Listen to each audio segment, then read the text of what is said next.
Andy, I would just say if it's a quick question that you feel like you can respond to in the chat, like feel free to do that, and then we can save some of the others to the end too. Because we've got about 100 right now, we've got 111. Yesterday we got up to 200.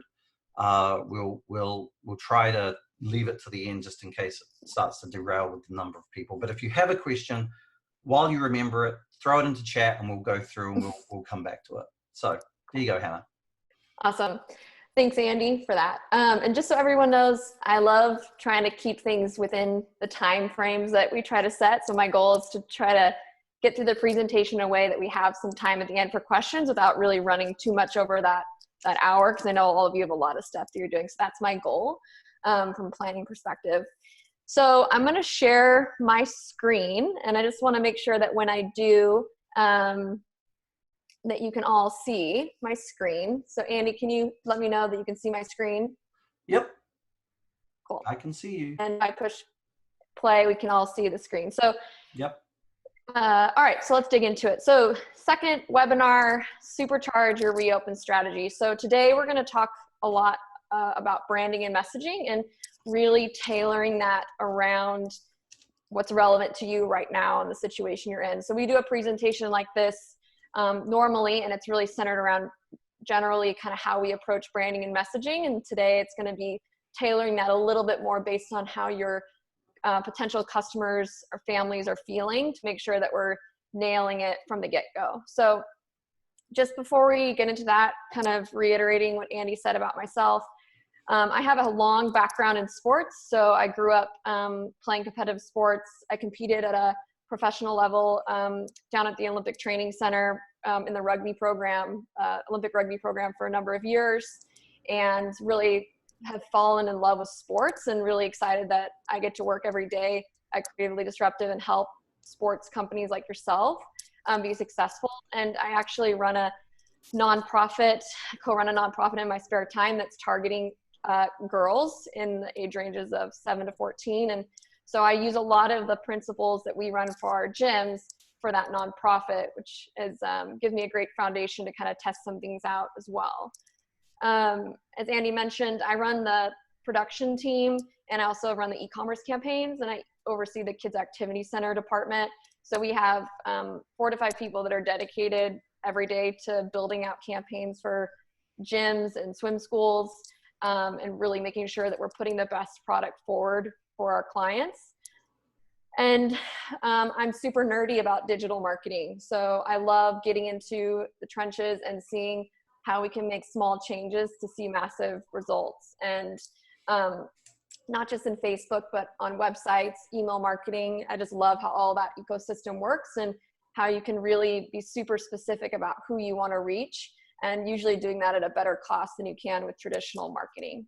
So what we're going to be covering today, like I said, branding and messaging. We're going to talk a little bit about highlighting your top customer, who your customer is. And I think Andy spoke about that a little bit yesterday. So we're going to reinforce some of those key things, things that you should be considering right now. So based on the time frame that we're in, we're also going to go through an exercise of writing some ad copy. So I'm going to show you an example of one of the ads that we're building right now for one of our clients.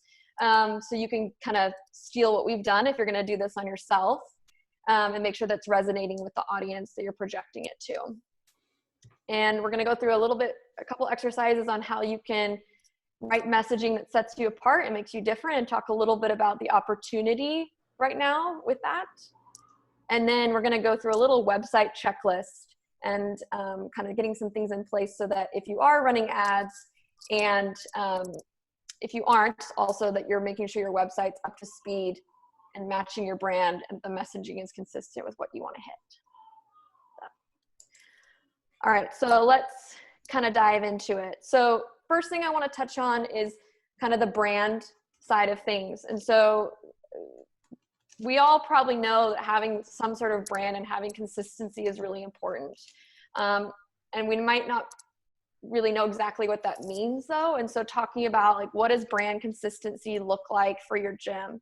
And there's a couple key things that you can focus on to build that out for your program. So one thing that we would highly recommend, and when you look across the board at campaigns and at businesses that perform better, there's key things that they have aligned on all their different channels. So if you're looking at your website, your Facebook page, your Instagram account, your YouTube, whatever those channels are, consistency with the colors that you're using, the fonts that you're using, your logos, and some things that people don't think about is like the general theme or the language that you're using. So if you're a highly competitive gymnastics gym, using language that speaks to that community is going to be really important. So that kind of tailors the language that you have. If you're more focused on recreational, using language and keeping that consistent between those channels. One thing that I would always recommend is that most gyms that I've worked with don't have initially is having an initial kind of brand guide. And I think sometimes when people hear brand guide, that makes them like nervous because they feel like that has to be like this 40-page document or something really elaborate. And it can really just be like a one-page document that has a list, it has your logo, it lists out your colors, your fonts, and your language. Maybe you have some hashtags, and it just becomes something that you can share with your staff or anyone that's using or posting on your behalf to make sure that there's that consistency in your messaging. So kind of, as you're looking through all your channels and kind of checking those boxes, another thing that's really going to help your brand and how your brand resonates within your community is making sure that your platforms are current. So, and we'll talk a little bit more about website later, but if your website is not mobile friendly or it's really hard to navigate, the viewers are going to associate your brand with frustration, and we don't want to have that. So staying current with digital space and what's functionality and what the trends and things are is going to be really important so that people subconsciously are associating your brand with something that's easy and fresh and they enjoy navigating or utilizing. So I know there's a lot of people on this call and we're all in different places when it comes to our brand. And so something that I would suggest you do is like after this presentation or when you have some time, take a moment to kind of reflect on who you are, what you look like. Is there consistency? Where are the spaces that we need to improve upon? And kind of write down some of those areas that you can look at optimizing right now, like in that process, because when you're opening your doors again, it's almost like you're kind of getting an opportunity to like restart. And so if you feel like your branding has not been really what you wanted it to be, now is a really great time to kind of tweak a few things so that when you do reopen your doors and you're spending that money to get in front of more families, that you're driving people to a space that you can be proud of and that has that consistency. So a tip on how to keep consistency, one I talked about was that brand guide. So that's kind of like that foundational piece, and you can always build off of that if you start with a one page and then you realize, like the person doing our social media needs some more tips on like some examples of what we're looking for. You can add those to it. And that can become that source of truth for all of your messaging. Sorry. Oh yeah, go ahead. I was just going to throw in here, this is a very, it feels very technical what's going through here. I'm just going to throw out there to make it easier for you guys. Tap into your authenticity when it comes to your brand. Tap into the authentic reason why you operate and what you're trying to do. And also when you're trying to put together your brand, think about the emotional reason why you got into this. It's important to always understand that people always buy on emotion and then they justify based on logic, right? Yes. So when you're putting together, there's a whole bunch of good information here, which is very organized, but the flesh and meat on your brand is going to be your authenticity, to be actually who you are in a very real way, and have some emotion attached to it where it makes people feel something. So I just want to throw that out there. Sorry. No, and I think that's a really good point. And me personally, I always lean to that technical side. And I think with most of the gyms that I've worked with, they really know who they are, and they just need to be able to plug that into a framework so they can keep that consistent. And so doing that discovery, like Andy said, about really digging into that why and that emotional and the feel side, and then being able to pair that with your structure is what's going to make that winning like success overall. The last thing I just wanted to mention is if you aren't using like social media scheduling tools, those can be really powerful to help you keep your brand consistently out there. And so, you know, if you're going to be posting 3 times a week and you can plan that out a month ahead, that's just going to help your brand stay consistent. So you're not going weeks on end without posting content, or you're spending all your time one week posting a lot, and it just helps with that consistency. So this is high level brand stuff. So just for today, I just wanted to kind of throw a couple ideas out there. You can dig into this a lot deeper, but just getting you thinking about some things you can go back and reflect on with your own brand so that you can make some adjustments right now while you have the time before you kind of reopen. So shifting a little bit, I want to talk a little bit more about your customer, and we're going to start shifting into how your customers are absorbing your messaging and how that's all going to tie into your website and your brand, etc. So it's always really important when we're thinking about crafting our message and crafting our branding, what that looks like. It's thinking about your customer first and what are they looking for and how am I answering the questions that they have. And so really thinking about crafting your message around them. So the first thing, and Andy talks about this all the time, is remembering what motivates them and what their why is. And, you know, when you think about it, if you are a parent, you know that things that motivate you, and oftentimes it's something as simple as making sure that your child is happy, that they're active, that they're making new friends. And it's not necessarily that they want to become an Olympian. It's the little things that are going to help them enjoy their lives a lot more. And really remembering that and using that to your advantage when you're crafting your messaging. And this is messaging on your website, your social media posts, your advertisements, and always remembering what their why is. So this is one that we always talk about, is telling stories that are happening in your gym. Now, right now, we might have not been able to be in our gyms, but we're still capturing stories. So if you're running virtual classrooms right now, if you haven't for a while, you're still going to be able to capture stories during that time period. And we talk about stories, it's what are little moments that you could use in your messaging to communicate to parents. So Andy tells this one all the time about a little boy that learned a somersault in the preschool program. And that's an amazing story that for me as a mom of a young boy, I would read that and think, oh, wow, I want my kid to experience that.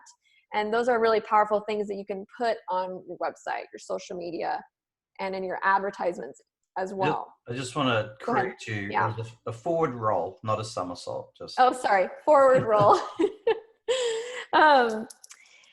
This is also something that all of us, when we're exploring new products or new services, we go through like a process of exploring who's in front of us. So if I see an ad for a clothing company on Facebook, before I buy, usually I might go to their Facebook page, check them out. I might even go to their website, see, or check them on Amazon, see if they have any reviews before I actually go to the process of purchasing something. And parents are doing the same thing when they're evaluating whether or not to sign their kids up for your programs, or reach out to you to ask questions. So keep in mind that by the time someone has signed up for the first time or contacted you for the first time, know that they've already done some sort of due diligence probably before they've done that. And so thinking about what are all the different channels that I have out there, and when people are browsing on those places, what are they seeing? And almost looking at it from a resume perspective is this a great resume that a parent is going to resonate with? So do I have no reviews? Okay, like maybe I should put some effort into getting some reviews. Or I have no content I've posted on my Facebook page in 3 months. Like thinking about like what is a parent's impression when they're doing their due diligence? And just doing some of those minor changes can help amplify people that are actually going to reach out to you after they've done that due diligence.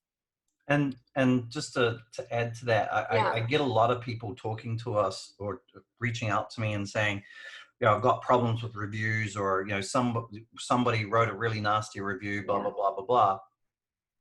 You know, we've got 1 bad or 2 bad reviews on Creatively Disruptive, and I don't really care about it because, and I responded I responded, which you should do, in a way that's really, it's for those that are reading the reviews. But the fact is we have 107 reviews.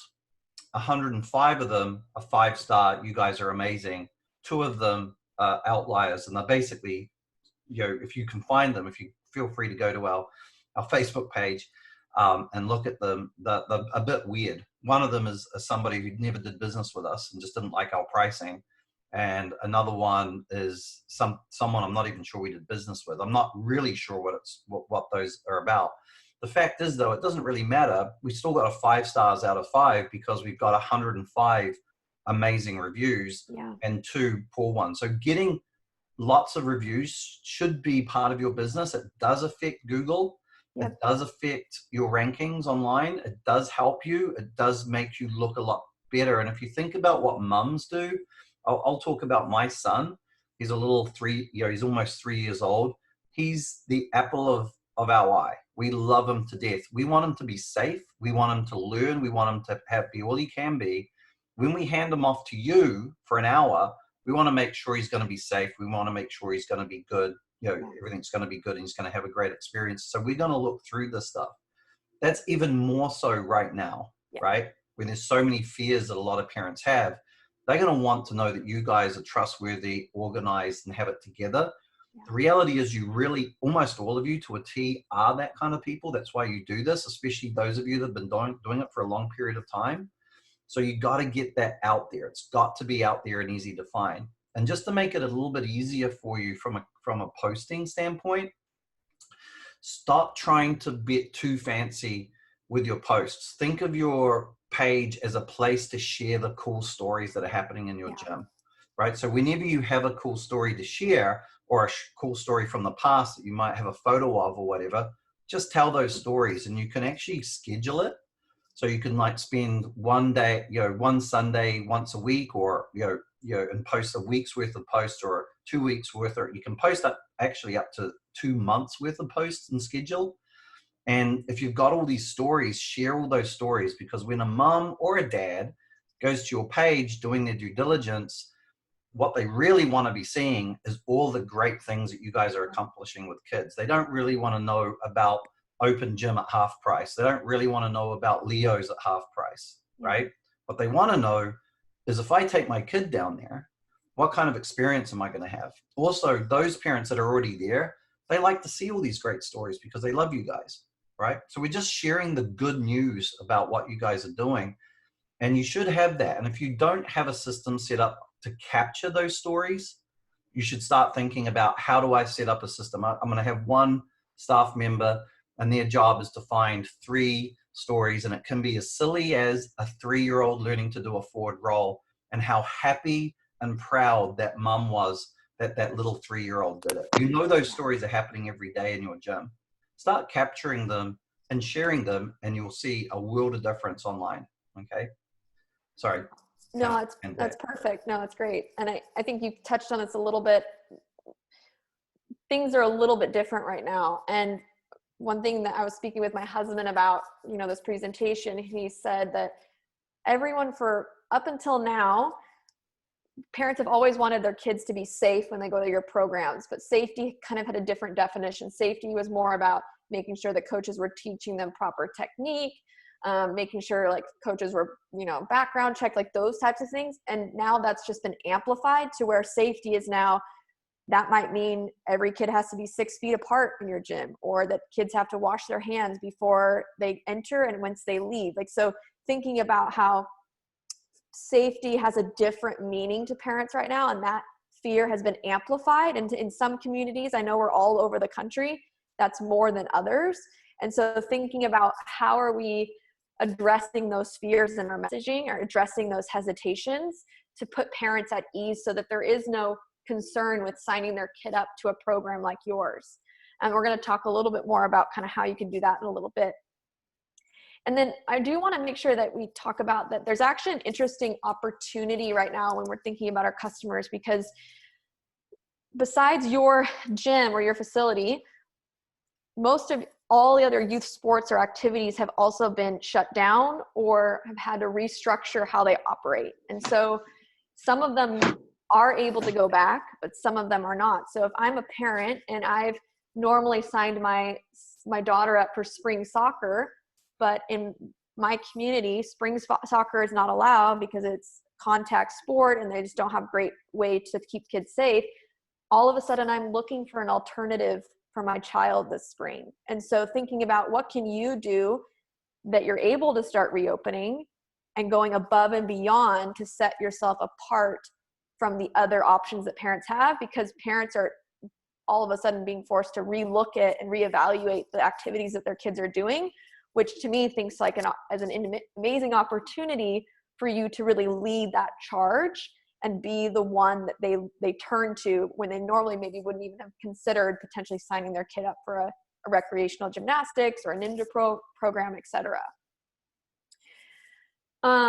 So kind of a lot of stuff, and I think probably a lot of it that most of us have maybe thought about before. And what I want to do now is kind of transition into talking about, when we're keeping these ideas in mind, your parents' why, thinking about stories, and they kind of really looking at the current situation. I want to walk you through kind of one of the ads that we've put together for one of our clients, and it's kind of pulled out a couple things, but just so you can see kind of what we're doing looking at this time, so that if you wanted to go off and build it yourself, you could.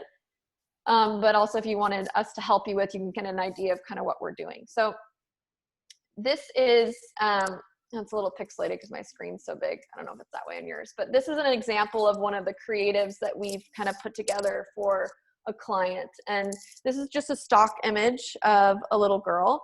And I'm just going to kind of go through a couple things that when you're looking at picking a creative for an advertisement, or this could be for a post even, if whether or not you turn it into an ad, some of the key things that you want to think about right now and in general. So first is, we always recommend showcasing happy, smiling kids, something that a parent can connect with. So if you're posting about preschool program, using a kid that's, reflective of that age group, someone that's usually participating in activity and somehow having a smiling face.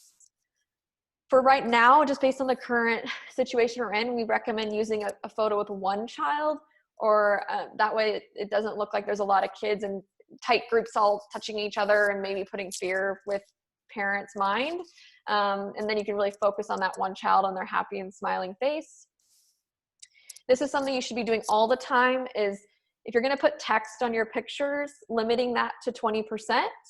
And this is more just like how Facebook operates. They don't favor images that have more than 20% text. So it's really important that if you're only permitted to have 20% text on your image, that you're very decisive on what picture or what messaging you're choosing.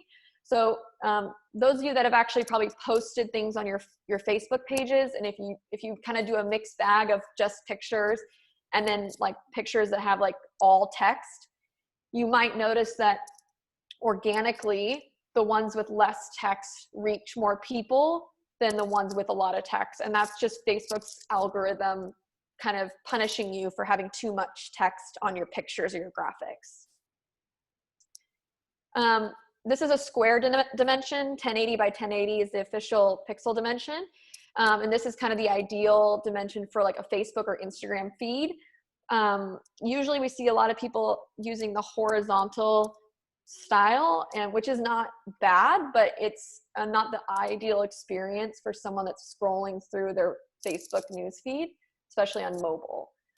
There are some other dimensions. So if you're going to customize, like if you're running an ad and you're going to put things on like a story, using a story size picture is good. But if you want to run something that you can confidently kind of blanket across all the different options, a square image is kind of your best go-to. And I'll just add a couple of things. Think about composition of the photo too. So while we're focusing on the kid, obviously we want to make sure that if the stuff in the background is actually seen, that there isn't like a trash can overflowing with thrown away grips and tape and socks and stuff hanging out of stuff. Make sure that the background is composed in a way that makes your gym look good. If you can do what the photographer's done here and fade out the background, so so people aren't distracted by, you know, an air conditioning unit or something with cords hanging all over the place, because that does happen sometimes, where we get an image. There's this amazing shot of this super cute kid smiling, doing something she loves, but there's a whole bunch of trash in the background. It just looks really bad, and we're trying to figure out how to get rid of it. So think about the composition. Sometimes light can be an issue too, so make sure that you've got you know, you've got some decent light on things, so it's not all dark. The more light, the better. Oftentimes, if you get really serious about it, my advice is, I don't know if you guys can tell if you look at me on the screen, but I look like I've got a lot more light. If I turn this up, there's a lot of light, right? This thing here cost me $100 at Best Buy. You can get light stands pretty cheaply if you want to get serious about making sure that the community can see the wonderful things that are going on. I would recommend having some light behind you when you're taking photos of kids, and it can be very, very cheap. So if you don't have it though, take 1,000 photos, because one of them is going to be good, right? And cell phones are really good for that. You can take so many photos that 1 or 2 of them are going to be great. That's it. Sorry. Did you take over again?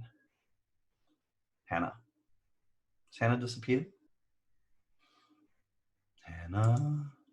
Do I need to do a song and dance routine to keep you guys? Hannah? Oh, we've lost Hannah. Technical difficulties. She's in Oregon, so hopefully she'll be back. Thankfully, I'm recording this. So yeah, getting back to that, you can buy some really cheap light kits.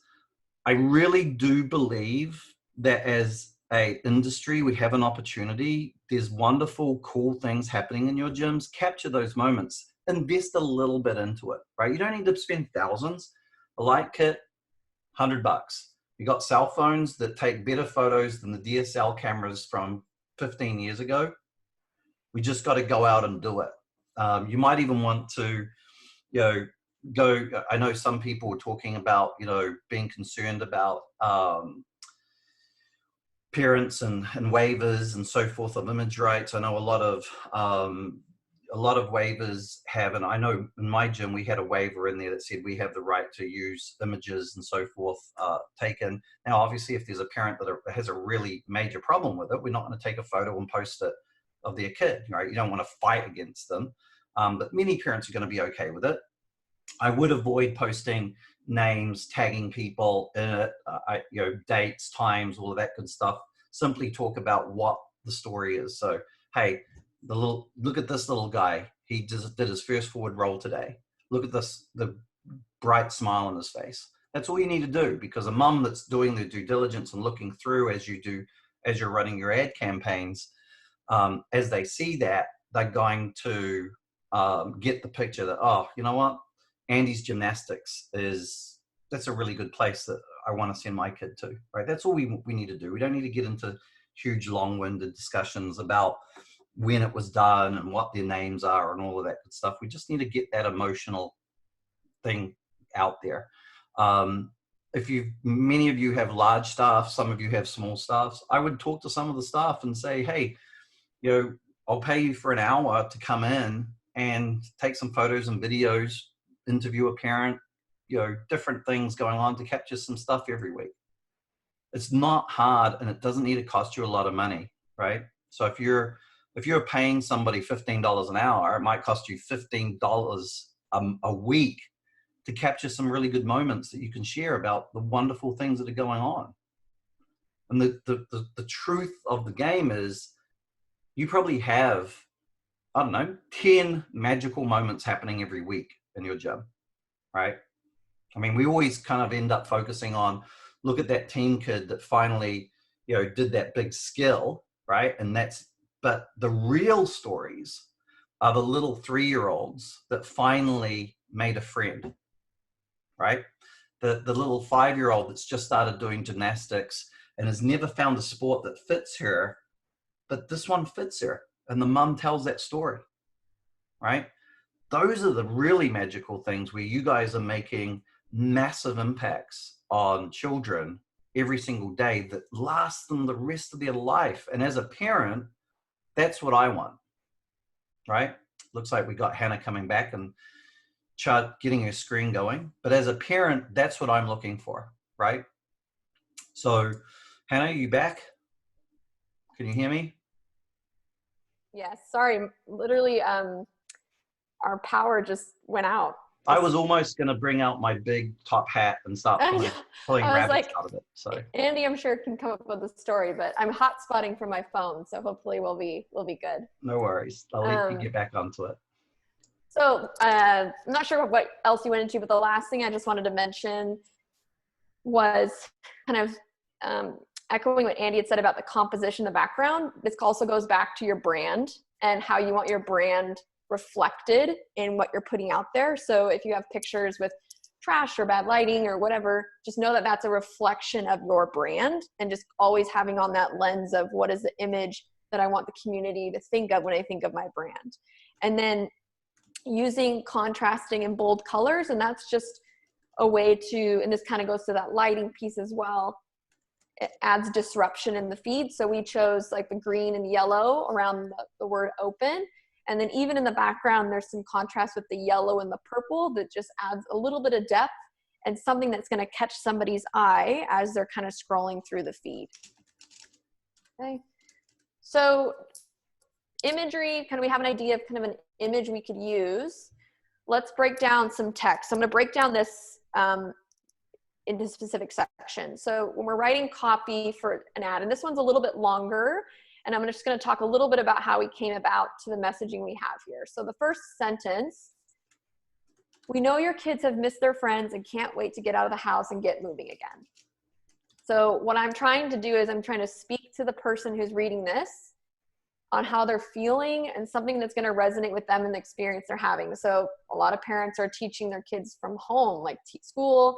Their kids have been cooped up in the houses. They haven't been seeing their friends. So speaking to them where they're at.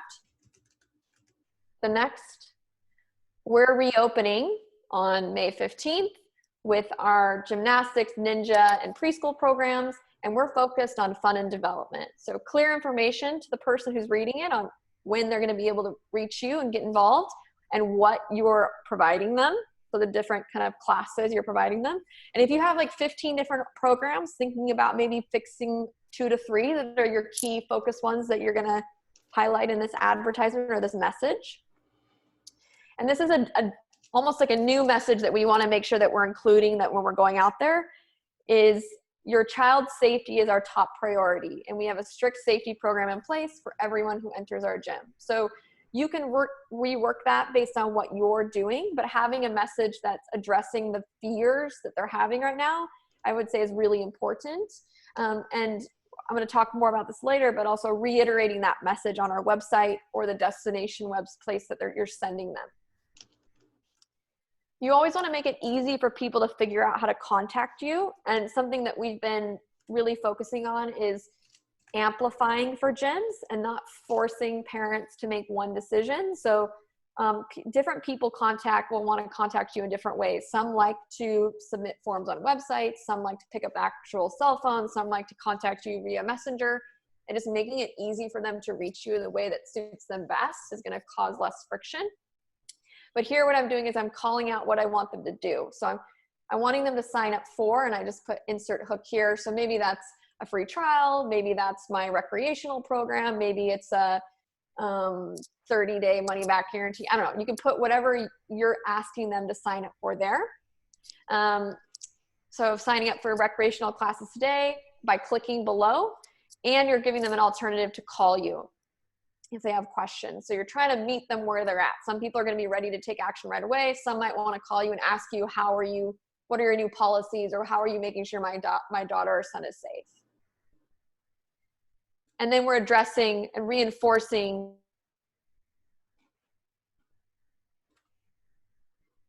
that they have. So on how we can help your kids safely get out of the house and get active and make new friends.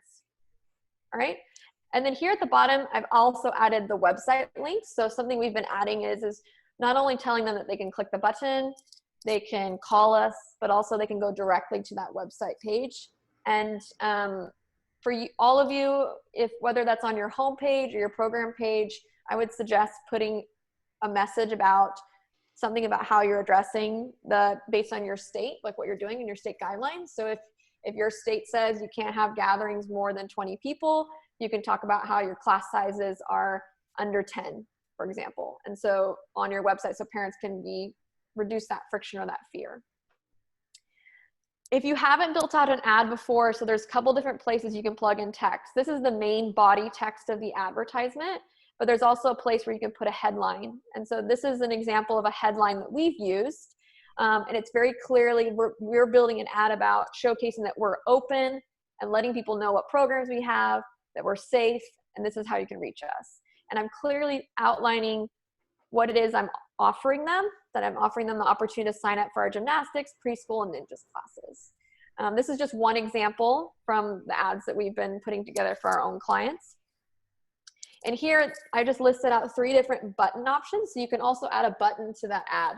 And depending on what you're trying to ask that person to do, so we run call now ads, website kind of traffic ads, and like messenger campaign ads often. And so depending on what we want people to engage or how we want people to engage with us will determine the button that we choose. So with the campaigns that we're running for our own clients, we have between 10 and 15 different variations. That's a combination of images similar to the one I showed you previously.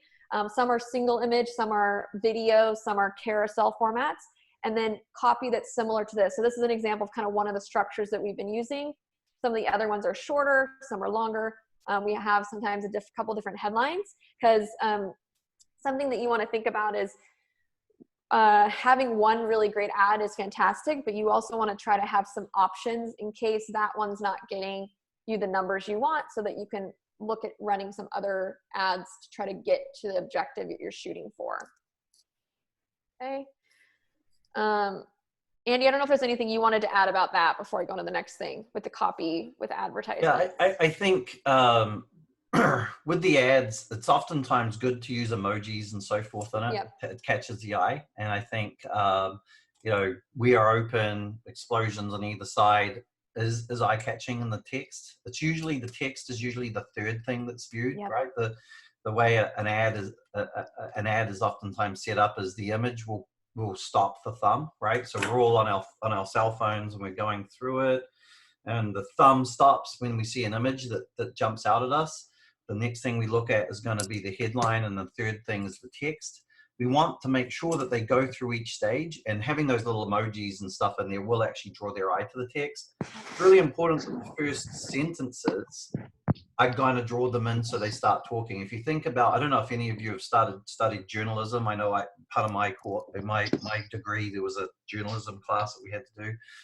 With journalists, the first couple of sentences are really, really key to make sure we draw people in and actually read the whole thing. So make sure that there's something that's really relevant and exciting and emotional in those first sentences. Like, you know, what Tanner had there is like, we know that your kids have been blah, blah, and they want to get out. Well, that's going to be something that makes the parent go, oh, geez, yeah, tell me about it. I've had them in the house for 6 weeks. I really need to get them out and run some of this energy off, and then that draws them in, right? You know, I'm always going to come back to, because you guys have such a massive advantage that you oftentimes totally don't use.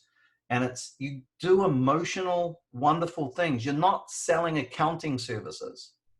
You know, you're not a bunch of, you know, you're not lawyers looking at data, you know, and law. You guys are doing an exciting fun. You live in fun excitement. That's literally where you're at. There's wonderful things happening. There's lots of emotion.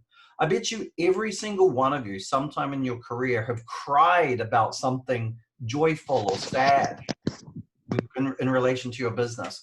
I tell you right now, there's probably very few accountants that have had that same feeling that you guys have had, right? So start capturing that emotion, because you're building wonderful people, right? Most gymnastics people, most gymnasts, pretty damn solid human beings, right? And that's your job. You're a factory of producing good, solid citizens that are pretty good people. And you guys are all actually a good example of it. So start capturing the emotional side of it to capture people's excitement. So people go, you know what? I want my kid involved with that. What a wonderful thing. So start thinking about that. The more emotional you get about whatever you post and write, the better it is, right? Just don't go crazy. Don't make yourself sound like a crazy person. But if you read whatever you've written, you're like, yeah, it's probably not good enough. You should read it and go, that makes me feel good. I like that. So I'll let you continue going. No, I think that's a really good point. So it's like, how do we find a place? And writing copy for ads is a skill, and it takes time to really do that well. And when in doubt, telling a compelling story is a great place to start, and then building from there to add in some of those other elements. And so something that I'm just going to have a couple questions pop up now, that what you can do is, not right now maybe, but kind of write the questions down, and later you can reflect on it. And when you're answering these questions, using that as the foundation for when you're writing out your messaging, whether that's on your website or your ads or wherever.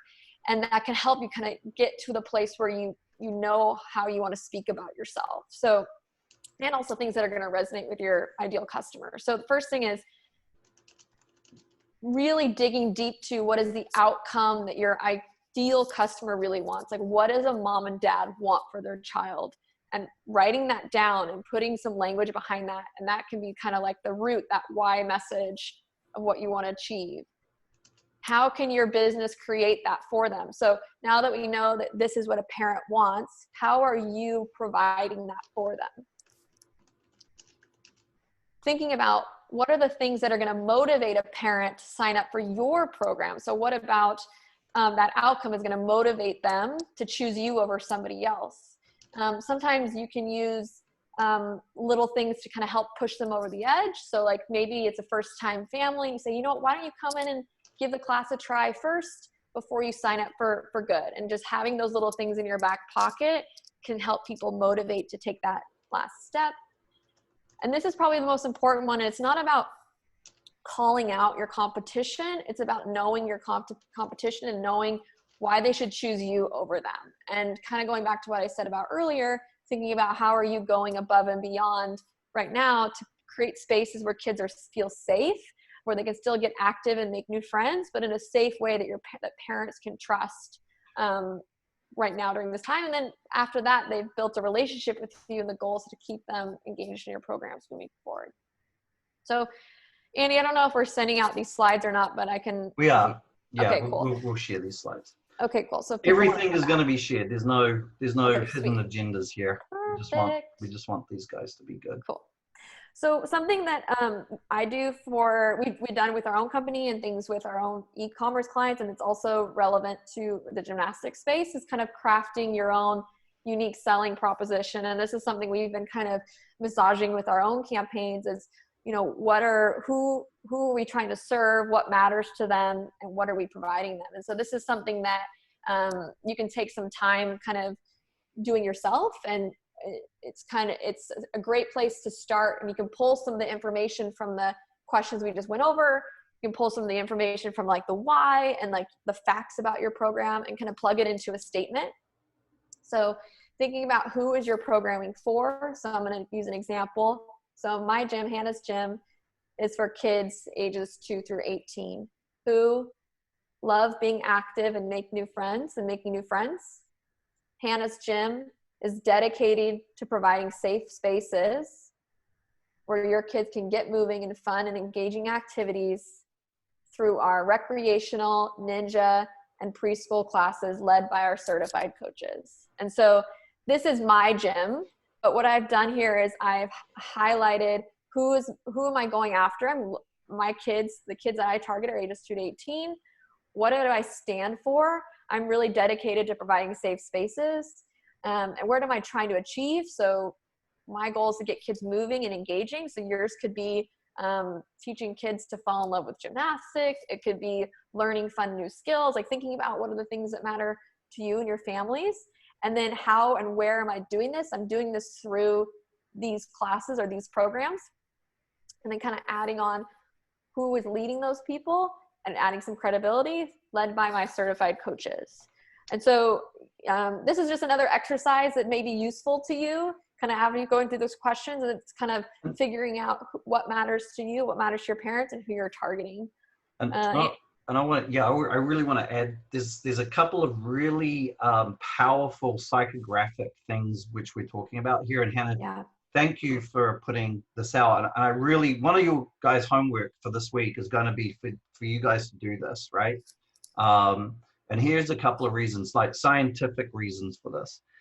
The old way of advertising things is, hey, I'm Andy, I've got a gym, we do gymnastics, and it's at 112 Main Street. Come down and do gymnastics with us. That's the old way of selling, which is basically what and where, right? What Hannah's got here is the why, what, where program. So the old way would be where and what. It goes the outside in. And I don't know if many of you have been able to have a, if you could go to YouTube and type in Simon Sinek why, he'll actually go through how a message can sound so much better if you do it in the right sequence from the right space, right?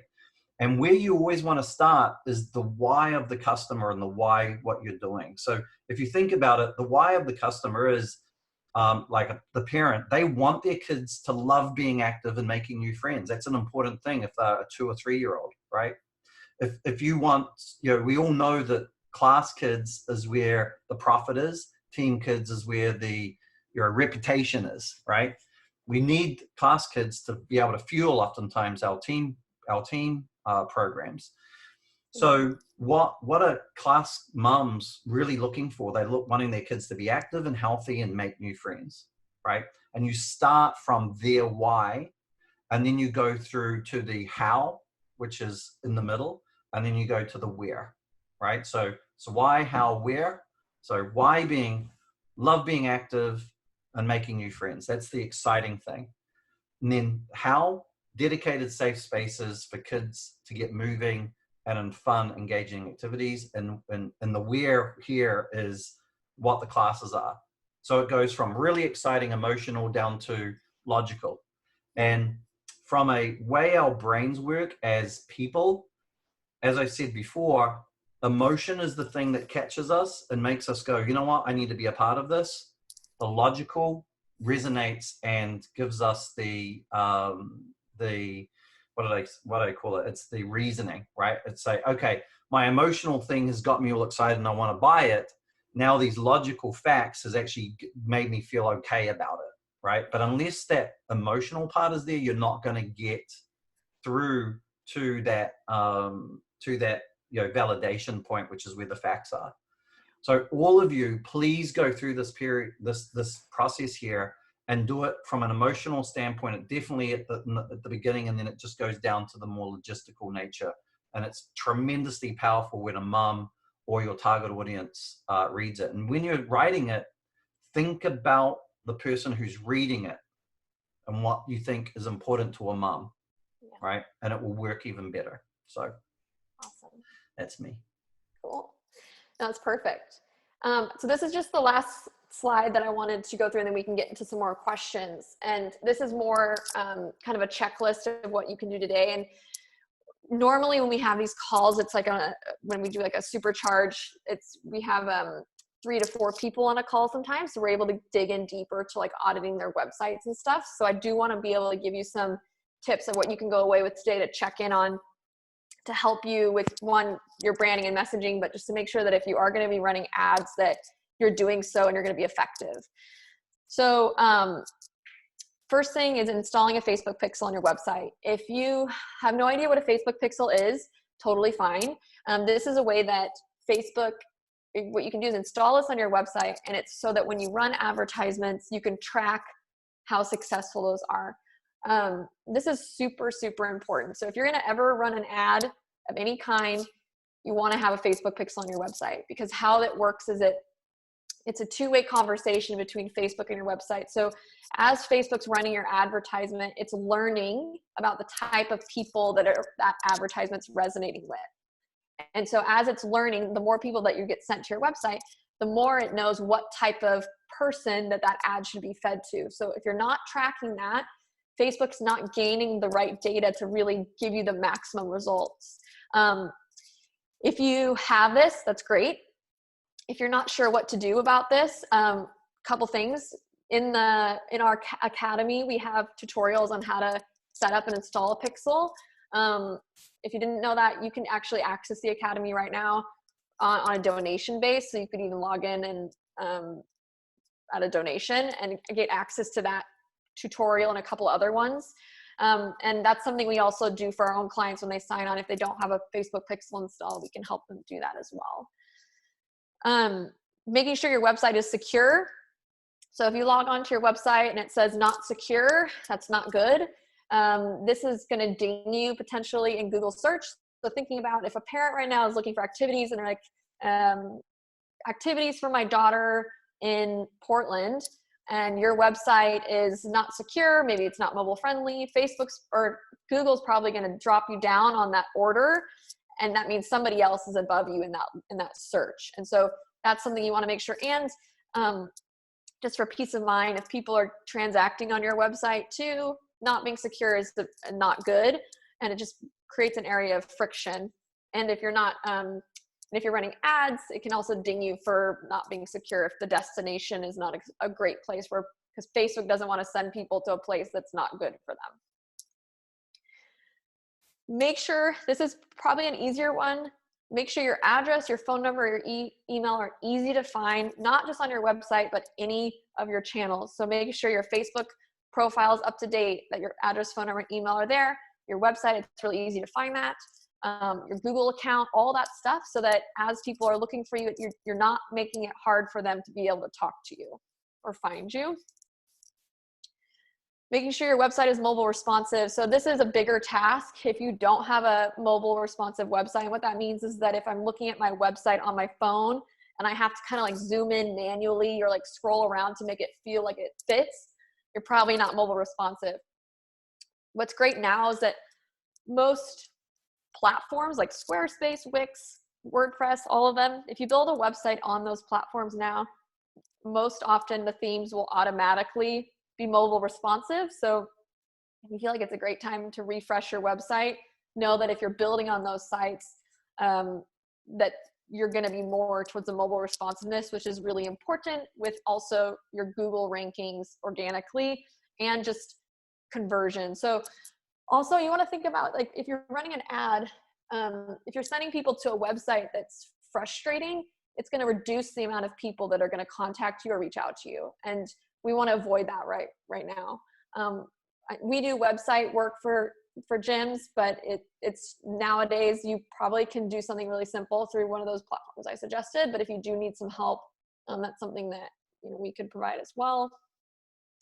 And then we talked about this a little bit, just based on the current times, buffing up your policies, adding that information to your homepage, talking about it on your website, so that when people are landing on the destination, that immediate fear, the number one fear that they're having, is addressed right away. Okay. Andy, anything you want to add on that one? Yeah, so a couple of things I want to quickly go over. If you don't know what a pixel is, you probably don't have one on your website. If your marketing person doesn't have doesn't know what a pixel is, you probably don't have one on your website. If you spend any money on Facebook, you need to have a pixel, right? Everything that we're going to talk about is very much about Facebook knowing what's going on your website. In fact, the remarketing opportunities and the audience building opportunities of having a pixel on your website is just tremendous. And we would never recommend that you spend a penny on Facebook, including boosts, unless you have your pixel set up correctly on your website, right? Yeah. So that is critically important. Like Hannah said, you can see a step-by-step tutorial on how to set up a pixel on in the Gymnastics Marketing Academy. And as I said yesterday, it's a donation. Any donation between 0 and infinity is fine. If you want to donate me an infinity amount of money, that would be really good. But 0 is equally as fine. I want you guys to get this sorted out, right? Yeah. If it's just too much, ask in the group. If you need help, we can help you. And we're going to be giving you an offer at the end of the thing to remind you. I spoke about it yesterday, where we're going to help you do it for a very, very small fee. But we want to give you all the information so you can do it yourself, but some of you might just struggle. But the pixel must be on there. I cannot over put that fact. You must have a pixel on there. Otherwise, it's like walking into a room with the lights out and blindfolded. You don't know what's going on or what's happening. The data that Facebook gives you is going to really help you, right? Or those that are doing it. And if you have a marketing person that doesn't understand it, you need to get a different marketing person, because they're a waste of money.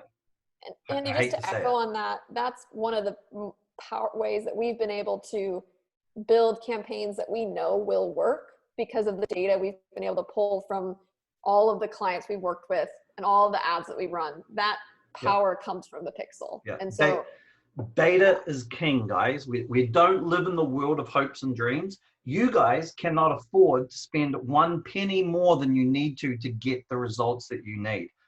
You know, operating without a Facebook pixel, and if you're doing anything with Google, operating without a Google tracking code, basically means you're driving blind, don't know where to go, with no data or signposts telling you what you should do.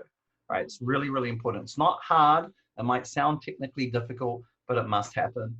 The secure of your website must happen, right? Get your website secure. It's not a big, arduous task, but it will help you in your rankings on Google. It will show Google that you're a serious website and not just some website that's been put up, to post cooking recipes that you've got, right? It shows that you're a legit organization, right? And it's not expensive and it's not hard, but make sure it's done. Most of you probably don't have secure websites, right? Couple of things with address, phone number, email, that kind of stuff. Make that really easy to find, because most people, when they go to your website, are looking for those, right? Mm-hmm. Especially if they're on their mobile phone. 85% of the people that are on their mobile phone are looking for a way to contact you or find you, right? They're not looking to read a whole bunch of information about tiny twist stars. They're looking for a way to call you, email you, or actually drive to you, right? So make it really easy for them to find. If it's not easy, if it's hidden at the bottom of a web page on 3 clicks, that's not easy. It needs to be really, really easy, right?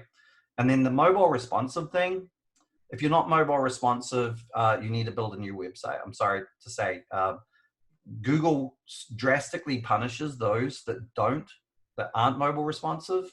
And 80% of your parents that are looking at this are going to be doing it on their mobile phones now. They're not doing it on their laptop, especially the younger mums are going to be on their cell phone, right? So if it's not easy for them to operate because you don't have a mobile responsive website, you're missing out. Again, it's not crazy hard. And then you want to make sure that your mobile responsiveness, because many of you will have a mobile responsive website, is actually designed in a way that is actually easy to use, because just being mobile responsive in a way that Google is okay with it doesn't necessarily mean that it's actually going to get you results either. You need to make sure that it's easy to figure out. And if you can't figure it out, or if it's not really easy to you, then it's not going to be easy for somebody who has no idea what's going on, okay? So, and then obviously the policy pages and everything, that's important to have on there. So, because there's a lot of, data stuff going out there, and people want to know that their data is being taken care of. These are all one-off things for you to do. These are all things that we need to do. We did a study before we got into gymnastics and had a look at, I think we went through about 1,000 websites.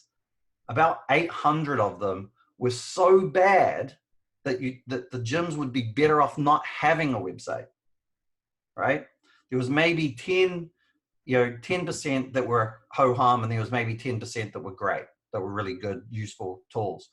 So get really serious about it. Right now, if you're closed, maybe look at, okay, this is my time to get my online presence up to speed, right? I need to make sure that I've got all these things taken care of, because it's hurting you.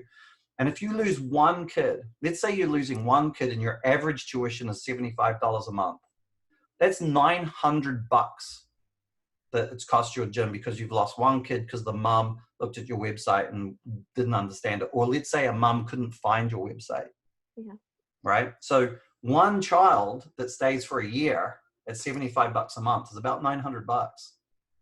So I'm sure a lot of you would be very excited to have $900 in your bank account right now, right? Maybe you can get 10 of them and have $9,000 in the bank account, right?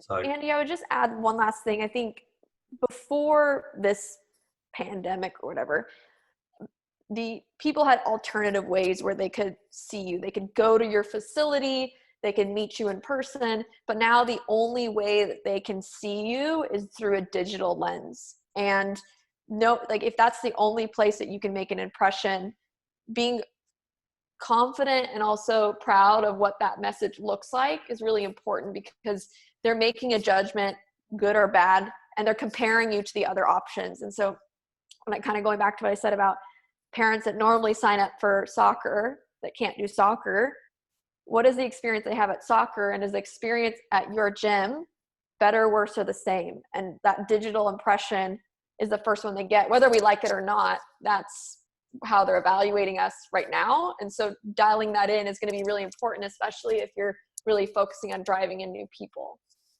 So this is just kind of reiterating probably what Andy said already, that most of you probably know, ways we can get involved, take action, move forward. Join the group.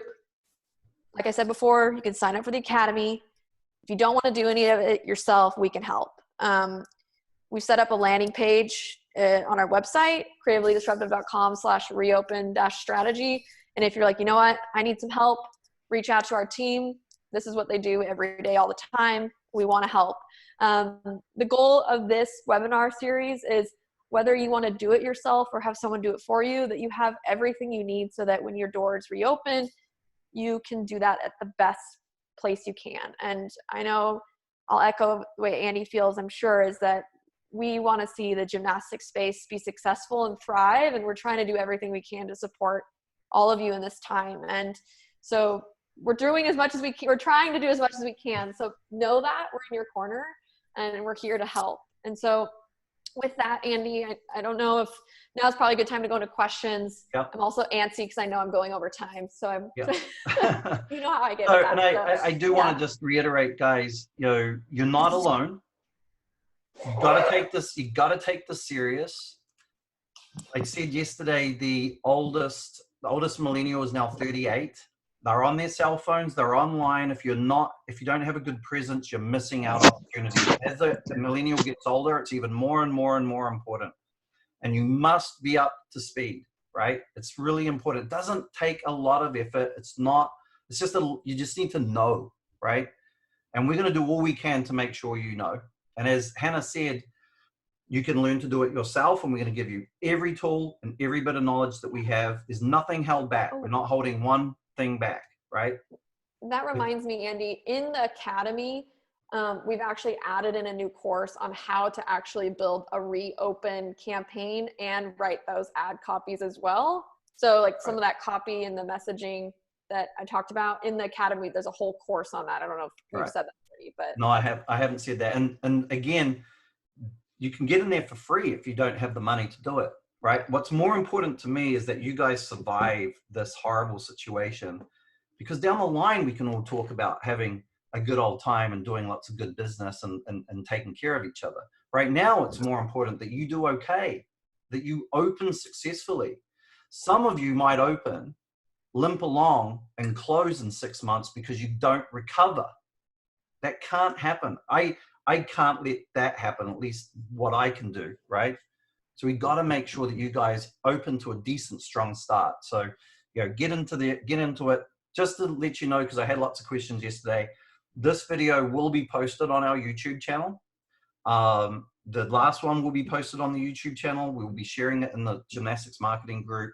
So there's lots of free ways for you to do it, step by step. So in the Gymnastics Marketing Academy, everything's there. And then again, we're here to help you if you want us to do it, if it's a little bit too much, and it's at a very, very fair price for you to do it. So I try to avoid it. I feel a bit uncomfortable with it because I don't want you guys thinking that I'm trying to make money out of this situation. I just want to pay Hannah because she's got a mortgage to pay. So let's go through some of these questions. There's some really good questions in here. If anybody has some questions, throw it in, or just unmute yourself or wave at me. If I know we've got 5 pages of people in here, I might not see you. So first up, I'm going to go back up to the top. We'll go from the top to the bottom. We have Rhonda. Rhonda asked a question. I did answer it in there, but Hannah, if you want to participate, let's see it. Rhonda asks, how are you posting stories, posting paragraphs or a picture? You know, what would a story look like? Hannah, do you want to answer that one? Sorry, yeah, I think just before I answer that, Clay, I think I sent you the old link. So if you're listening, I'm going to pull up the current one. Andy, can you re-say that question again? Basically, sorry. How are you posting stories? Posting a paragraph or a picture? Yeah, I think you can do all of the above. So you're going to find out what messages resonate with your community. So when I'm writing copy for kids activity centers or e-com, usually I go through a process of writing stories, short messages with a really great photo. Sometimes I'll write a really long story with a photo to attach with it, and you'll start to see which ones are resonating with your families and your communities. I don't think writing a long story is bad if it's a really great story, because it's like reading a great book or reading a great article. You just get soaked into that story and you really become part of it. And if it's a really great, powerful story, that's fine. I think sometimes pictures can tell amazing stories on their own. Yeah. So if you have an amazing photo of a kid with their arms in the air and they're like so happy because you know they've accomplished something, and you just write a quick little statement about, this is Sarah and she just did her first cartwheel and she's never done it before or whatever, you can build the story yourself when you see that picture. So I think you can experiment with both, and I've seen great results on both sides. And so if you're a really confident like writer, maybe writing something longer, but if you're not, maybe sticking with the shorter description and using a really powerful image. Yeah, I think the important thing, I'll keep getting back to it, is authentic emotion. Video is also good too. Video is rewarded on Facebook. So another question that we have is, any privacy concerns for posting videos of the child? We have more and more parents not allowing. We have to resort to comp stories. I'll maybe answer a little bit. I think if there's a parent that doesn't want their kid posted, then you just don't do it. Many parents are okay with it. Many gyms probably have waivers that they can as part of the waiver, release image release clauses in their waivers. But I would definitely be asking the parent, are you okay with me? Are you okay with this? Right. Yeah. And that can be done at the time that you're capturing the story. Right. And that should be part of the process if you've got an employee who's doing it. And just say, hey, you've already done an image release. We just want to have a second verbal okay that you're okay with this. We're going to post it if that's all right. But many parents are going to be totally fine with it. Some won't. If they're not, don't post it, is what my feeling is towards that. Did you want to add anything to that, Hannah? No, that's great. Okay. We've got Karen asked, in regards to crisis opportunities, do you have any ideas of activities besides gymnastics that could use our facility? I'm not sure if Karen is still here, if she wants to say something. I'm not 100% sure what she's asking there, like different activities like kids night out or birthday parties and stuff like that. I'm not sure. I would probably go back to, when it comes to different opportunities, is to go back to your local area and what is your local organization allowing you to do. Mm-hmm. Right? It's a little bit harder for us to answer it, but all the normal things I would, if it's allowed, I would do a kids night out if there's social distancing, I guess. You could put hula hoops around all the kids and they sit in the hula hoop each and watch a movie and do whatever they're doing. Let's go down. We've got Laura. I'm not sure what this question is, Laura Brunstone, if you're still here. Facebook, what are these new stories I see via a regular post, benefits of each? So, hi, Andy. This is Laura. So yep. I'm just of Facebook. I see all these stories over the last few months. People are posting, and when you go to upload something, you can upload it as a story. particular post, and I'm such a novice with this stuff. I don't understand. I was curious. Hannah, do you want to, So kind of the difference between stories and the feed a little bit? Yeah. So Facebook's, so when you're uploading content, like there's two different ways people can absorb it, and that's on the feed or in stories. And I would always recommend to do both because different people engage in different ways. And the stories is kind of it's the first thing on someone's phone, mobile phone and experience, which means that it's an interesting opportunity to capture them. So on Instagram or on Facebook, you'll see at the top, there'll be like the little bubbles, and that's where your stories are uploaded. And that's just short videos or short messages that are maybe like you filming in your gym, like more like live, kind of authentic, maybe content, more organic.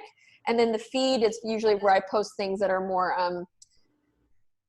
like bigger stories, or if you're doing like if you have like a 2-minute video of a mom talking about her experience, that won't really fit into a feed, or won't fit into a story, that's maybe better for your feed because it's just too long to consume on like a social media feed. It's kind of a lot if you aren't super familiar with feeds versus stories.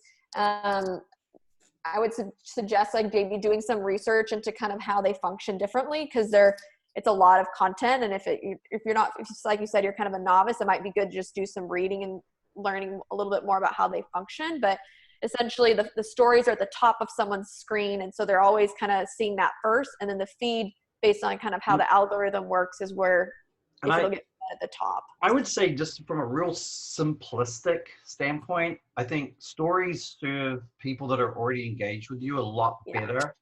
Yes. And posts will serve those that aren't engaged with you a lot better, right? Because people who don't like your page or aren't engaged with you, they're more likely to look at your page and check out all the different posts and stories that you put in your regular posting than they are to see the stories. There's a little high likelihood they won't see your stories, because oftentimes the people that see your stories are those that are already liking your page or already engaged with you.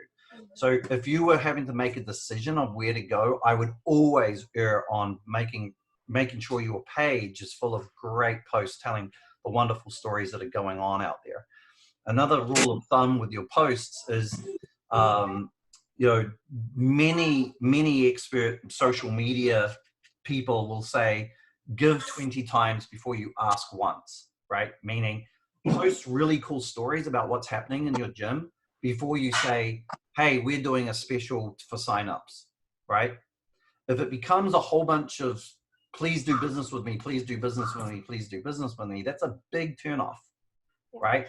If we spend an hour in this room asking you to sign up to us as a client, I bet you we wouldn't have 104 people in here. I'd be lucky to have me and Hannah in here, for good reason, because we're not actually giving any benefits and understanding. So please make sure that you give 20 times. And the giving is just sharing the wonderful things that are happening in your gym. Be proud, show it. It doesn't need to be a hidden secret. So we have a statement actually that I wanted to share from Kevin Calhoun, which I kind of liked. Kevin shared this, which I think is a good thing to think about. I would add, he wrote, I would add pictures, stories, content, is to make sure all the pictures are not just girls, right? Make sure you have some boys in there. Make sure you have, different racial backgrounds, African American and so forth. So you're kind of like capturing the gamut of your community, right? We want everybody to feel like they included, that they can be a part of it. It's really important to not have an air of exclusivity. I don't know, especially in this age, especially in this climate, that many businesses that are going to be super exclusive are going to be very successful, right? Exclusivity usually means anybody that's not already included is going to have trouble being part of it, which means everybody that's not doing business with you is basically on the outside looking in. I think gymnastics is a welcoming place. I think there's a place for every kid to do business with you, regardless of their aptitude. And if they're really good, they can get on your team. If they're not so good, they can get a lot out of classes, right? So capturing and mirroring kind of your community, I think, is a really important part of it. Would you have anything to add there, Hannah? No, I think that's great. Cool. Now I have something, a really great question from Shay, if you're still on here, Shay. Shay asked, when should we start these ads? We think we might be able to start opening on May 18th, but it may actually change and be later. Didn't know to start ads with a date opening that is changing by the minute. Now I'll give my thought on this. I actually think if you can start ads today, regardless of whether or not you're opening on the 18th of May or the 18th of July, start ads today at minimum $5 a day, right? What's going through many people's minds is who is open? Who is actually still relevant in my future plans? I bet you there's parents that will be surprised to know that you guys are still a relevant organization that is still potentially going to be doing business. We want to show everybody, hey, look, we're still in business here, right?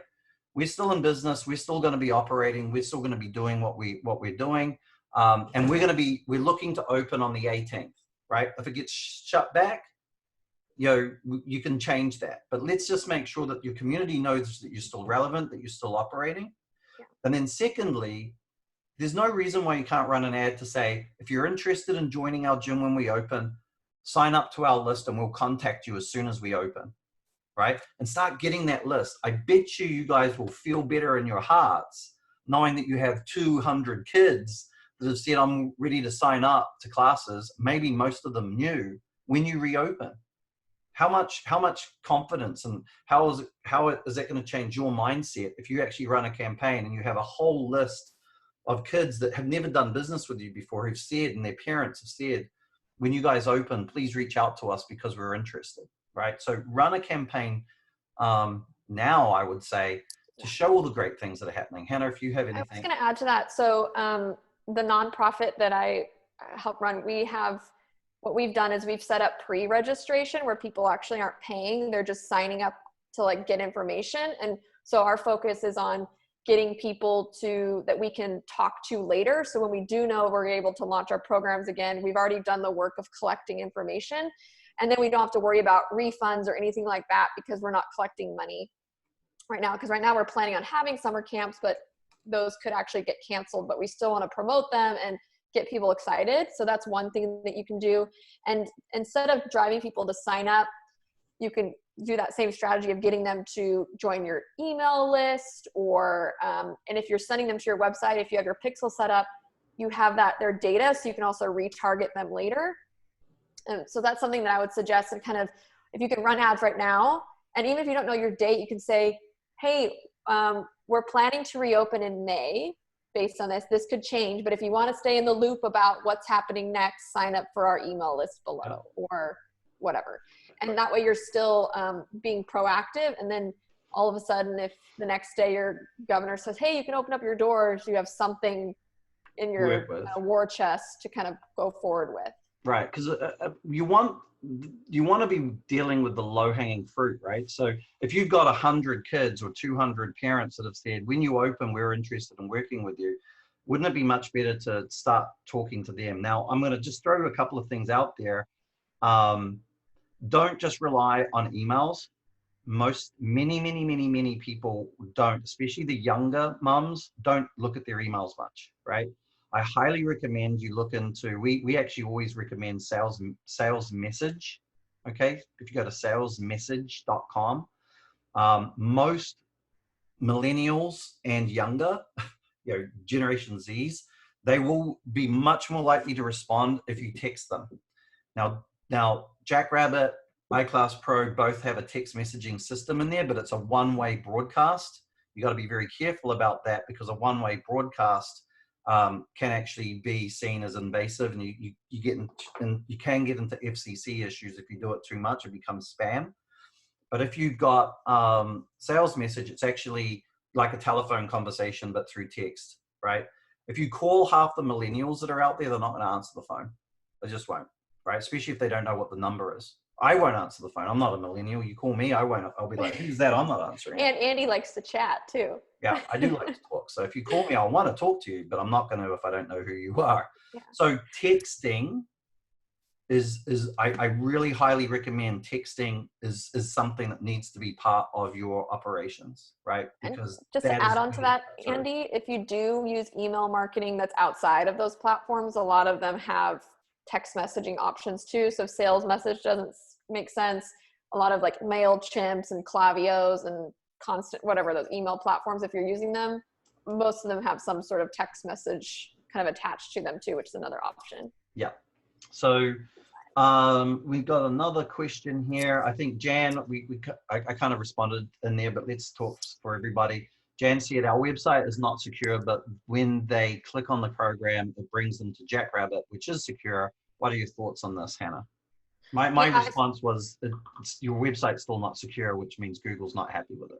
Yeah, and also think about what's the first place they're hitting, and that's your website. And so I don't know if any of you visited a website before, and then your browser pops up and says, this website's not secure. Are you sure you want to enter it? So you don't want to be caught in that trap, because how many of you actually say, oh, yeah, let's do this or not? So while at the checkout experience, it's secure, before they get there, they have to go through an unsecure path. And so, I mean, it's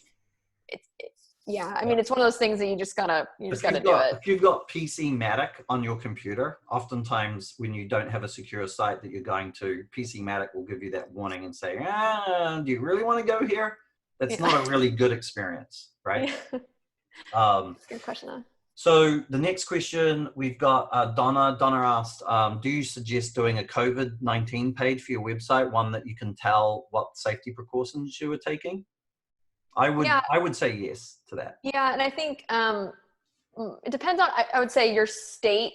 Some of our states aren't as restricted as others, so I think you can kind of gauge like how your community, but if you're in a place that's, people are like, everyone's wearing masks and it's very, very kind of locked down, I think having a dedicated space that talks about how you are addressing this is really important. And on your homepage, saying like, click here to learn more about how we're keeping kids safe, and it goes to that page. Or even like, if you can make a little video of yourself saying, hey, we're so excited to open our doors. You know, these are some of the things that we're doing in our gym to keep kids safe. Like, we've added this hand wash, and it's crazy. I hate like even talking about this, but this is what it is now, right? Like, this is what we're dealing with. So we had to kind of face with it head on, and thinking about making sure that parents see that information. Yeah, and it fills parents with confidence, and that's what we want. We want them to have confidence that their kids are safe at the best of times, right? Even when there's no COVID, we just want parents to know that their kids are safe. It's really important. My little boy, I don't know how I would behave if something untoward happened to him, right? Yeah. So it's really, really important that he's safe, as far as I'm concerned. And if I'm full of confidence that your organization is going to be safe for him to go to, it's much more likely that we'll engage with you. We've got Clay asked the question about the Academy and how do we donate. I'll post the link in the Facebook marketing group again, and you just click on it and it just takes you through the process. Kajabi does ask you to put the credit card information, even if you choose to donate 0, and that's a Kajabi thing, that's not an Ask thing. Kajabi just requires it as an authentication that you're actually a legitimate person. And you just go through a regular sign-up process that you would ever do, and it's lifetime, right? So if you get into it, you don't get kicked out at any time. There's no monthly. It's once you've signed in, you've got this for a lifetime. We're updating it every week. We've got I think Jan, you asked salesmessage.com. Yes, sales with an S message.com. If you type in sale message, it takes you to a Chinese website.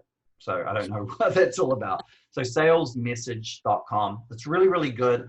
If you think about it, it's a little bit, it probably will at some point be something that you use instead of even calling parents to communicate with them, right? You just send a text message, much more likely that they'll get it than a text, than a email, and they're much more likely that they'll get it than leaving a message, right? Many millennials don't like actually talking to people. So, right, Hannah? Hannah doesn't like talking to people. She's a millennial.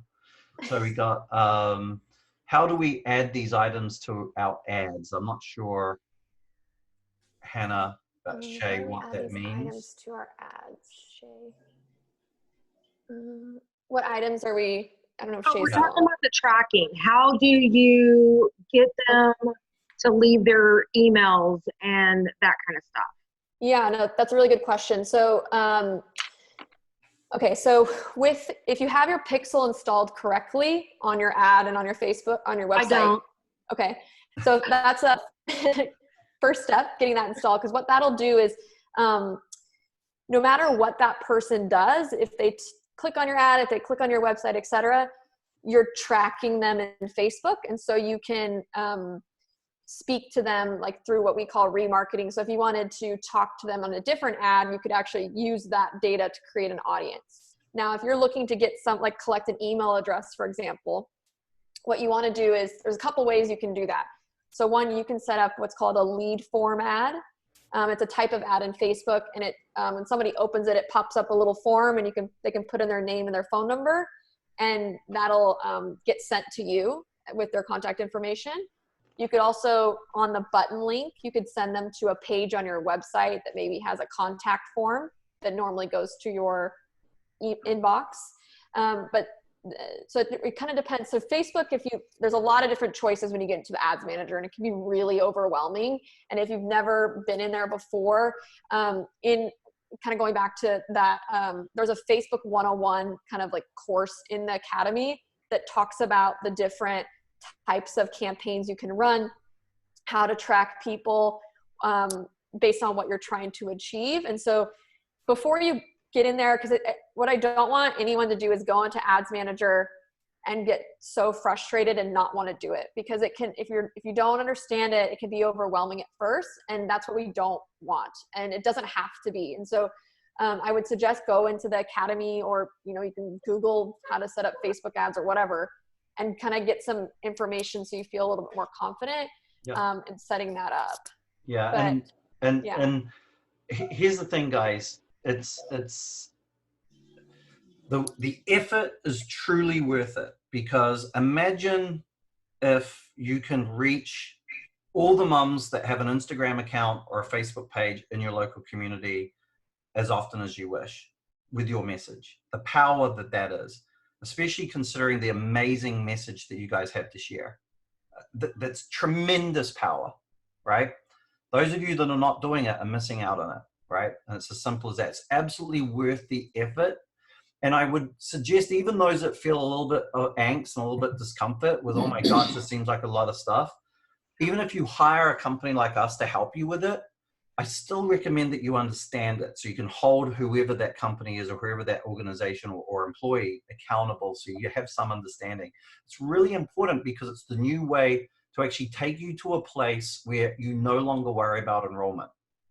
I seriously will tell you that all of our clients that have worked with us for 6 months or more don't have enrollment issues, apart from COVID-19 has now given them all enrollment issues. But prior to that, their main focus had been making a wonderful program and making sure their program is as strong as possible, because they constantly got inquiries coming in. If you do that, with or without us, you'll get that if you do it right. Christopher Cortez asked a pretty decent, just housekeeping question. Where can we look for the recordings and the slides? They're going to be on our YouTube page, which is Creatively Disruptive on YouTube, and in the Facebook, in the Gymnastics Marketing Group, which is the Facebook group that we run. So you'll be able to find those there. And that's pretty much the same answer to you, Jana. You asked. Repeat the name of the, I think you asked about the YouTube. It was Simon Sinek, Know Your Why. I've actually posted it in the Gymnastics Marketing Group, so you can watch it. It's 18 minutes long. I highly recommend you do it. It's quite an inspiring little speech that he puts together, and it makes a lot of sense when you listen to it. I really highly recommend that you get it, so you suddenly realize that's where I need to get my message coming from. Let's go back down. We've got Brianne. How about apps and push notifications? I'm not a big, I don't know. Personally, I'm not a big fan of push notifications and apps. Apps, you got to download an app onto your phone. It's really hard now to get an app on my phone, right? It's very precious space. And I'm not sure of the benefit to you, long term of that? Hannah, I don't know if you have a feeling about apps and push notifications. I think, I mean, all of you have an idea of what resonates with your communities a little bit. I think you have to pick what works best, but don't do things just to do them. Do things that make sense for who you're speaking to. And if you have set up push notifications, think about, why do I need to have push notification? Is this something that a text conversation? And also, I don't know how many of you get sent text messages from random, like spammy feeling things like, oh, get your Amazon box for $15. Like, you don't want to feel like one of those things in somebody's inbox. So think about, is this really the right way to communicate? And if you think it is, great, but I don't think it's a necessity personally to I think there's lots of lower hanging fruit that you can get to before you start worrying about that. And probably lower hanging fruit that will fill you with more engagement than you even need. And Preston made a good statement. Most internet protocol phone systems like Ring Central and some of the other ones, Vonage and so forth, they have two-way text messaging as part of their system. Danielle, I'm going to throw this at you, Hannah, because I know this is kind of like your area. Danielle asked, and there is no such thing as a dumb question. So Danielle called her question dumb. It's not. How do you make a website secure? So that's something that I personally don't do. We have a web developer that does it. So I don't actually know how you do it. I don't do it in the company. What we'll do, I tell Melissa to do it. What we'll do, guys, is we'll post a post in the gymnastics marketing group on how to get it done. Right. So it'll be in there today. Yeah. It's actually, it's not a dumb question. It's actually an authentication process, and there is a purchase required, I think, as well. You got to pay. It's usually with the hosting provider. Yeah, if you have the hosting, it's just connecting it at that point. It's very, very simple. Yeah.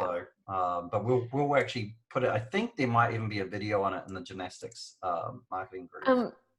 Andy, I do want to just make sure, because I know people have to jump off and stuff, is that I am in the gymnastics marketing group. So if you have questions, like, just tag me, or and we can have conversations there.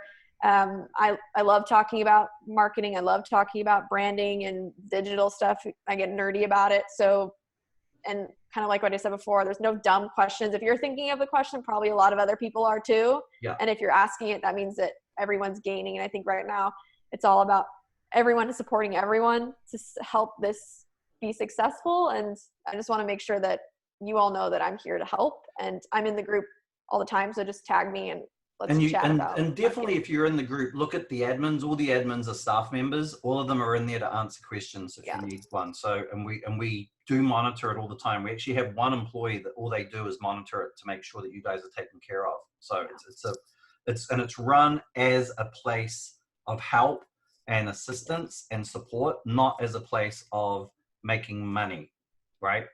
That's my philosophy with it. I know how you guys operate because I was one of you, and I run for the hills whenever I feel like someone's trying to sell me something, right? I know that it's not important. That's not what we're doing in there. It's absolutely a help spot. So we are actually at the 90-minute mark. So I will start wrapping this up. I just want to remind you that you're going to have all the information at the end of this. We're sharing all of this information that we've got today with you guys in the YouTube channel, Creatively Disruptive YouTube channel, and the Facebook marketing group, the gymnastics marketing group on Facebook. Tomorrow is a really heavy duty technical training, right? It's important for you to listen to it. It's all about the algorithm, and it's actually where the gold is, right? My partner, Russell, is going to be doing it. He's going to be very methodical and go through it. And when you go through it, you're going to be filled with a sense of, oh my God, can I do that? It's seriously pretty amazing. I remember when we first got into this business, we went to a very expensive conference in Hawaii, which had Facebook there. And Facebook came out and opened up their algorithm and said, this is what you need to do to make the algorithm dance to your tune. And we learned about it, and we were wowed by it. And ever since that conference where we learned a whole bunch of stuff, we've been able to make Facebook dance to the tune. And we're going to share with you how to, and basically it comes through a point of making sure that your message meets the exact person that's most likely to do business with you. Yeah. Right? And that is a game changer for small business. This is why Facebook is small business's friend, even though they behave like dicks half the time, if I'm honest with you. I'm not a big fan of how they operate a lot of times, but the reality is that they're an absolute game changer for you guys as business operators, small businesses. It really levels the playing field between you and $1 billion organization. Right? It really, really does. It's amazing. So tomorrow, Russell is going to be talking about how you laser target the exact audience. So no pennies are wasted hitting people that have no interest in doing business with you. So make sure you're there. Make sure you come with your questions. Make sure you ask them, because we're going to put a lot of time in making sure that you're supported of it. But be there tomorrow. Again, we're putting this all together so you can either learn to do it all yourself. We're going to give you every little piece of information to do it yourself, or a staff member.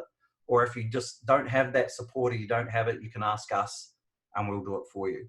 Okay. So that's it, guys. I hope that's been helpful. Hannah, thank you always. You're doing a great job. I'm sure the team here, there's still 59 of them. They got a lot out of it. So thank you. Yeah, thank you. That's it, guys. We'll see you all tomorrow. Have a great day. Bye. See ya.